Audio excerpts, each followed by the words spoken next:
Diana Atamaín, asambleísta de Pachacuti, que está esta mañana con nosotros para hablar sobre la indemnización que ya el Estado aceptó que le pagará al pueblo Sarayaku, $1,5 millones por los daños causados por una petrolera argentina que llegó a su territorio sin antes haberle consultado a este pueblo. ¿Cuál es la reacción del sector indígena del país?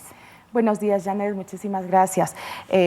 Bueno, primero decir de que esto es un triunfo de la lucha organizada de una comunidad, de un pueblo que tuvo que por varios años insistir ante la Corte Interamericana de Derechos Humanos la afectación a sus derechos a ser consultados previo a realizar actividades de exploración, en este caso, o explotación petrolera en su territorio. La sentencia de la Corte para nosotros significa de que hay la posibilidad de que si en el Ecuador no hay oídos y no hay justicia, es posible levantar la voz hacia afuera. Y esto para nosotros también significa, para todos los ecuatorianos, que es sentar precedentes jurídicos, sentar jurisprudencia en el derecho nacional e internacional sobre lo que significa consultar a los pueblos cuando el Estado interviene en sus territorios.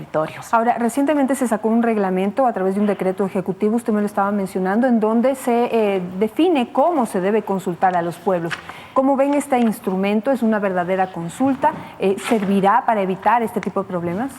Bueno, al 19 de este mes el Ejecutivo emite un reglamento en el que se da el procedimiento para llevar adelante la consulta previa cuando se trata de tomar decisiones de extracción petrolera o minera en estos territorios, lo cual nosotros rechazamos rotundamente porque pasa a ser un instrumento de campaña política que no tiene nada que ver con consulta previa a las comunidades para intervenir en sus territorios. ¿Por qué lo llama campaña digo así política? Porque claramente en el artículo 3, el alcance de la consulta, si me permite dar lectura en la parte que corresponde, dice: por su parte, la consulta previa, libre e informada generará espacios de participación de las comunidades, pueblos y nacionalidades. Y fíjese para qué.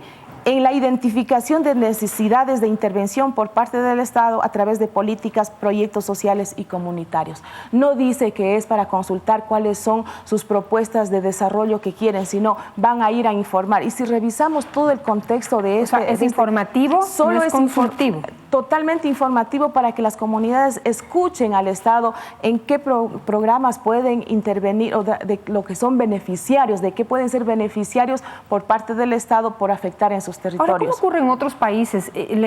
Prácticamente, no sé si esta consulta significa es como un pedirle permiso a la comunidad para poder explotar lo que realmente le corresponde al Estado ecuatoriano.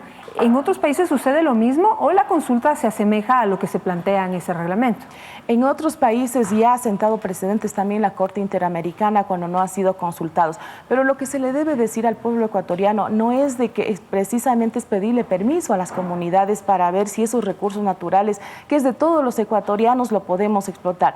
El punto tiene que ser en un diálogo, que es lo que los pueblos proponen en torno a la explotación de estos recursos naturales. Y nosotros siempre hemos dicho, no nos oponemos a la explotación de los recursos naturales, creemos que debe ser y proponemos que debe ser de forma racional para garantizar la sobrevivencia de las futuras generaciones en las mismas condiciones en que nosotros nos encontramos. Pero, por ejemplo, y disfrutamos. A veces se ponen en situaciones extremas, en posiciones extremas, en que no quieren que se haga ningún daño a la naturaleza. Y creo que en eso coincidimos. No queremos que se dañe la naturaleza, pero hacer una explotación minera o petrolera sin causar algún impacto es imposible. O sea, tienen que aceptar que debe haber un impacto.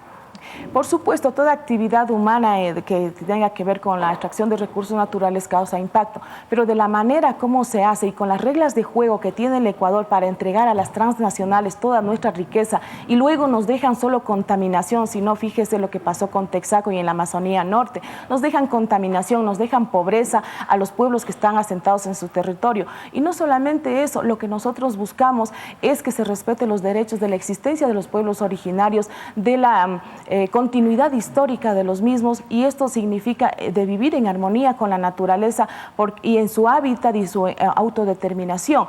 Por eso es que decimos que no nos oponemos, sí, lo tenemos que hacer para tener mejores condiciones de vida a todos los ecuatorianos, pero este gobierno, como los otros, lo que han hecho es entregar a manos llenas, afectar de forma agresiva con la minería a cielo abierto, que tiene impactos irreversibles y que afectan a futuras generaciones. Inclusive ahora estamos hablando de la posibilidad de extraer uranio en la cordillera petrolera del Cóndor.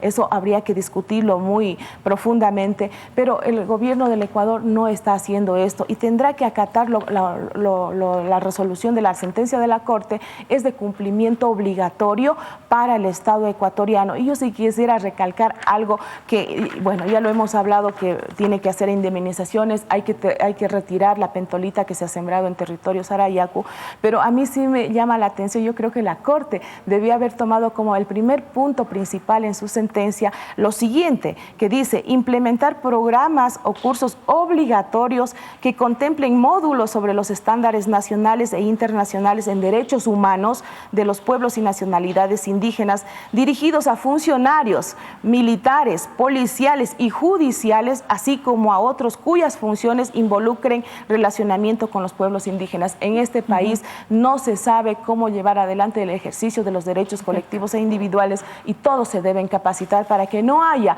una propuesta de campaña política a pretexto de consultar a los pueblos para ir a decir que eso se les va a ofrecer como Estado ecuatoriano y no llevar adelante un diálogo sincero y frontal de lo que significa una verdadera consulta previa a los pueblos. Gracias, Diana, por estar esta mañana aquí, y pues creo que obligación de todos los ecuatorianos de estar pendientes de lo que dice la Comisión Interamericana de Derechos Humanos se cumpla.